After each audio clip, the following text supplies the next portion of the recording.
guess the things that started jumping out to me, like recreation was a big focus this year with the two major projects. Tell folks who don't know what we're talking about what those are. Well, the first one would be the Lindley Park project, which is maybe for folks who have been in Anderson for a while. That was where we had the two Little League ball fields in the middle of that park. And Whitney Creek runs besides the park. And probably a decade or so ago, we did what I call Upper Lindley, going toward Central Avenue boundary up toward the mall.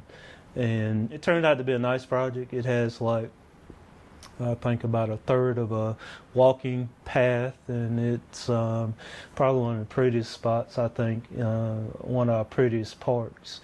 But we had an opportunity to redo our the lower half of that park. First thing, over the last several years, we moved the ball fields to the rec. But this one ends up being a pretty good project here, you know, multi-million-dollar project. I think for me, that space looks bigger once they took the ball fields out. But, you know, we restoring the stream. I think people will be pleased with that. I think a lot of people that have been here their whole lives didn't know there was a stream there. There's a stream there with little mini streams underneath we found. And so that'll be a nice restoration. It has, you can visually see the pavilion right now. We built new restrooms. So it'll have playground equipments for kids. It'll have benches and sitting places. And it still will be a bike and pedestrian trail where you could park your bike. And our hopes would be that trail will continue after the park's complete down to the rec center, and hopefully one day from the rec center to downtown Anderson. And the other big one was Caters Lake. Caters Lake, we just did the ribbon cutting on it a couple of weeks ago. A $5 million, almost a $6 million project. And Caters Lake turned 100 years old last year, and so it's been a fixture. It's a feature as you come in on Greenville Street to our city, and it needed some upkeep. You know, I mean, it's been a while since the city's been in a position to put some dollars toward that. I think more than anything, we'll dredge the pond. We'll do some duck habitats to nesting for the ducks. We'll complete some stormwater erosion problems that we've had there. There'll be a covered bridge that will be kind of a focal point where I think will be a nice feature. I can see a lot of pictures being taken down there. Hiawatha Drive will be dead end, and you'll no longer have access to that. And DOT is going to put a traffic light at Malden Street and Greenville Street. So it's a lot going on. Hopefully it's a year's project, and looking forward to that one too. And both of those are paid for largely by hospitality tax funds, right? Largely by hospitality tax. The rec center project, the Lindley Park project, had some ARPA money, some federal monies there for stormwater, but you know, our hospitality fund continues to grow, and we're able to do these types of projects out of that fund. I know every year infrastructure is a big story, but this year it was announced, even though you didn't start it, but the repaving of Main Street. Yes. Remind people what the timetable on that is and where to where it's going. Well, Main Street will go from Orr Street to Whitner. You know, there's a lot going on downtown. It's been a while since we paved Main Street, but we didn't want to do it during this time of the year, Christmas, to disrupt the Christmas flow of everything. And so there's a lot of stuff under our old streets. You know, I mean, it's from trolley lines to, so our guys have done a pretty good job of trying to figure out where the potholes, so to speak, are that we'll need to deal with, and so they'll start on that project, Greg, and if memory serves me right, we'll start after soiree, and hopefully we'll be finished before the fall. And I think you mentioned lots of things: water lines under there, fiber Water optic lines, fiber optic lines, all sorts of stuff anytime underneath. you start moving, especially in the central business district, there's a lot of dinosaurs down there sometimes. So, yeah, so we're looking forward to that project. I'm looking forward to being able to ride down a smooth Main Street. Right, it's long overdue, isn't it? Yes. Okay. And the other thing, let's just run through events. Had a pretty successful year of events. Yeah, soiree. We just talked about soiree. It was the weather was perfect again. We had some headline music, venues, performers. So It was a big crowd downtown. Big crowd, probably the biggest crowd we've ever had downtown to see a concert. So proud of course, our people, but also the soiree volunteers. I mean, you couldn't do this without the volunteers, and so the city's somewhat doing some of the heavy lifting, but the volunteers are doing great too. Just thinking through the year, we had the International Network of Michelin Cities in town for a week, and that was 200 people from 20 different countries that came to Anderson to see what the upstate of South Carolina has to offer, from Tri-County Tech to Anderson University to Clemson University. We had so many partners there with the Conventions and Visitors Bureau, the county, our library system, and so it was a good way to showcase our city, and we're still benefiting from all of that through our contacts throughout the world. That's what I was going to ask you. What kind of feedback you got from the rest of the world about it? Well, you know, the next conference is in 2 years, and nobody wants to do it after we did it here in Anderson. We picked up a lot of different things in regards to just the learning aspect of. We had a startup competition for people around the world, and the young lady that won actually is from Columbia, South Carolina, and she developed a health app that helps mothers navigate newborns, and so I thought that was pretty neat. I think she's been over to Europe, and she's trying to expand her business, but you know, there were 10 or so folks that, from things like trying to develop detections on bridges being weak. I mean, there were so many good ideas, and so when you're able to share best practices for all over the world, it's always a good thing. Talking about expanding businesses, how did business grow in the city of Anderson this year? It just continues to grow. I mean, not only in the central business district, but through Midtown, through retail, restaurants, clothing, just throughout the whole city. Just the things that jump out to mind. I guess I'm hungry, but Whataburger, Culver's. I think about the Chase Bank in front of the mall, and I'm particularly pleased with our new sign ordinance. I mean, if you look at these last 3 businesses, I mean, we don't have any more pole signs. They're all monument size, and that just helps with the uniformity of the city. It helps with, you know, just clutter in our skyways. So I think all of that's important. And we got some good news on something we've talked about a lot right here at the end of the year, the last city council meeting. These old buildings across from City Hall are going to be torn down, and something's going to be done there. Yes, that would be right across from us. Probably one of our last eyesores as far as vacant buildings. But the city has purchased those buildings, and we'll we have to make sure, I mean, that building supports another set of buildings. It's somewhat like when the school district built their building downtown and took that building. We had to make sure that Wren Pavilion is supported, which we did, and we got to make sure that that building goes down below grade, and we just got to make sure that it's stable. We think so, but we hope to tear down that building, and it will kind of be, again, our idea of our program, Shot This Block, where, we want something we don't know yet, but we have specific things that we want to go in that space. I would think probably, in planning, it's kind of like, we're at the end of our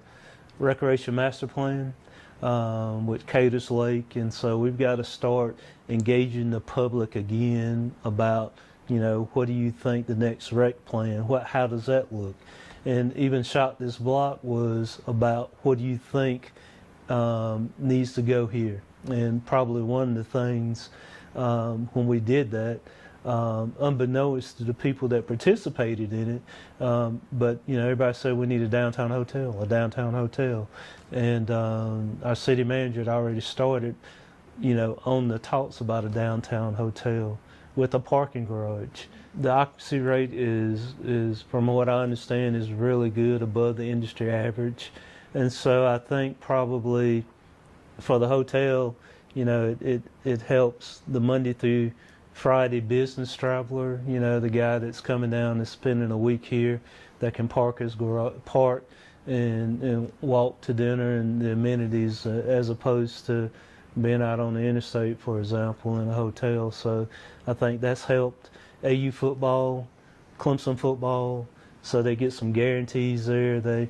when you're able to do 2-night minimums, that helps. I think it's a testament for the two partners of having the leap of faith to put a hotel downtown. So it's doing great. Have they had any more movement towards filling that ground floor with something? Yes, I think that we have the developers have identified a restaurant, several restaurant type of things, and so hopefully we can get something going there at the first of this year, hopefully sometimes during 2025.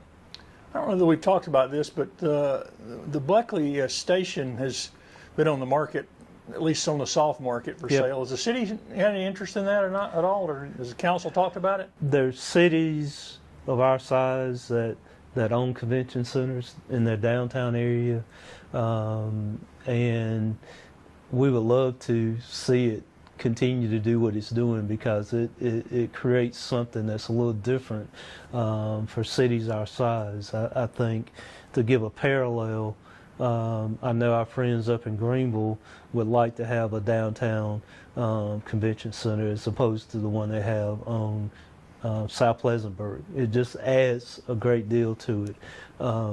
So the owner of the Blakely station would like to see it continue to do what it's doing, and so I think at the end of the day it's going to work out some kind of way. I don't know yet. I don't know if we'll be involved in it or not, but it's our belief that it's important for our city. And it also could fill the role that like the Spartanburg Memorial Auditorium fills down, sort of just off downtown for them, where you've got a downtown theater where Yeah, I mean, host events and do both events. do both at the same time, and so it's a beautiful building. I know it.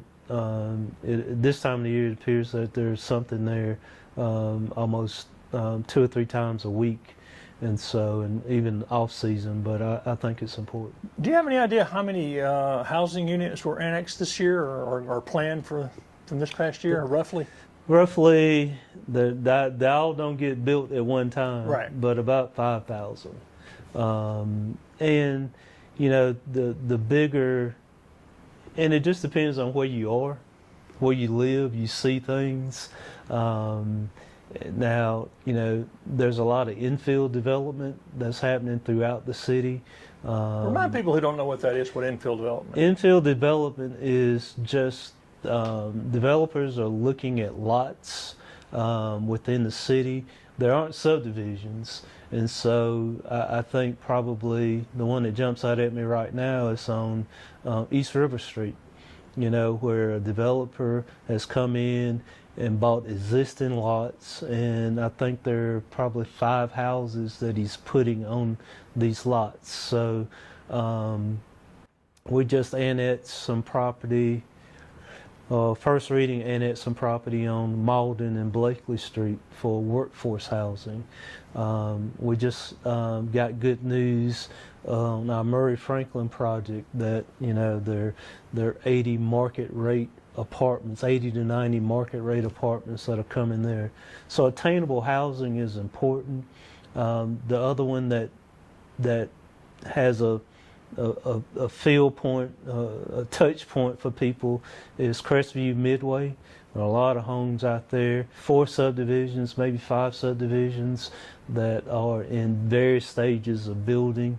The pressure point there is traffic, especially the early commute for school, while school is in. We are the planning, transportation and DOT is working very hard on the 2 roundabouts that should relieve that pressure, and so that's a growing area. Shockley Ferry Road and the Belton Highway. There's several developments in various stages, especially on Belton Highway, and so there's growth all over the city, all over our county, and we'll continue to grow. What's the latest on Chemtex, that property? They have told us that they've got their financing in order, and I'm gonna knock on wood. I believe when I see it, they say January that they will start breaking ground. These are the same folks that did the Palmetto loss. Okay. Part of one of the ownership partners in that did the Palmetto loss. They did a great job there, and so we. Some of these developments got slowed down because of higher interest rates, so the cost of the gap between construction. So now that I think they have another investor involved, so I'm excited about that because that kind of puts, with the Murray Franklin Chemtech property. I just went to a bakery downtown Saturday that's on Tribble Street. She has a good story. Talked to her for a little bit. She's excited to be in her space, and I said, well, hopefully with Chemtex going, people will be able to walk across the street and get coffee. That's a lot of housing for downtown all of a sudden when Chemtex gets built. It is, and maybe the biggest development in terms of numbers in a long time. Folks tell me that apartments are like 100%, down Greenville Street. I mean, the occupancy rate is very low, and so to be able to bring on new units would relieve some pressure on folks. I'm pleased that I don't know what the occupancy rate is at the Thunderbird. It feels to me when I go through and look at cars, it feels to be pretty high. And so, I mean, people, there's a price point that, and rents have gone up. And so there's a price point that people can afford. Do you feel like that most of the things y'all identified to do this year, y'all been pretty good at accomplishing? You think you've accomplished most of what the city council wanted to do this year? Yeah, we've had a good year. I mean, I think we often talk about our goals, but I think we met a lot of our goals this year. And the bigger thing, our aspirational goal is to be the most desirable city in the region. And I think we continue to go down that path. It's still the pressures of building fire stations. We just bought land to build Fire Station 4. You got public safety is important. Our police and fire, that's important. Our public works is important. So you got to be able to do that public service part of it, and that puts a lot of pressure on your general fund. but when businesses open, the tax base on property taxes, which is the biggest thing in the general fund, but business license fees, we touched on hospitality fees, and so those are the things that keep going. We've been very fortunate to be able to get some federal ARPA money, the American Rescue Plan. I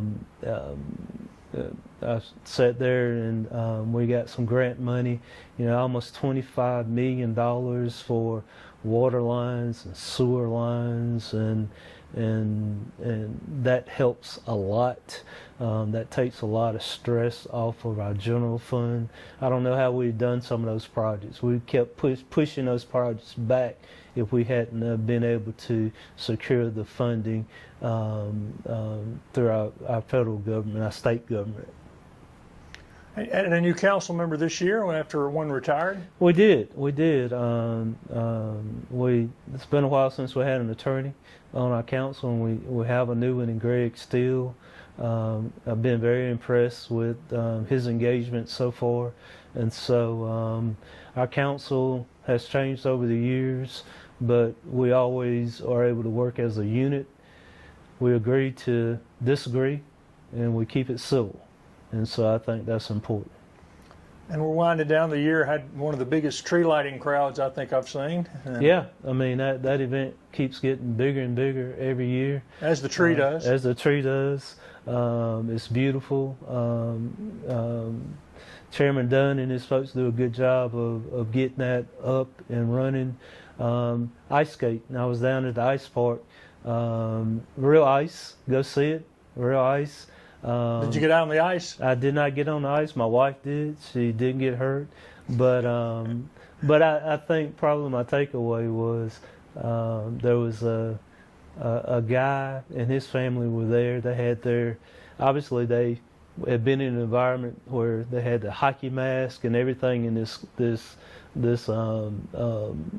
case, and he was getting this was an adult, and he was getting a kick out of going fast enough to hit the ice to squirt it up on his kids. So I thought that was pretty cool. You couldn't do that with synthetic ice. It looks a little bigger too. It's a little bigger, yeah. And so I think that was, and I don't know what the numbers are right now, but just my layman's looking at it, every time I go by it, there are people there.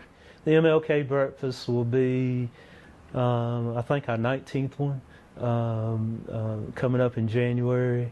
A lot of good stuff with we have a council retreat I think in the end of March, I think, and we're going through our fiscal year at the city goes from June to July, and so we're looking at a lot of things in that regard, on how you fund things. Budget looks good. We had a good budget report again.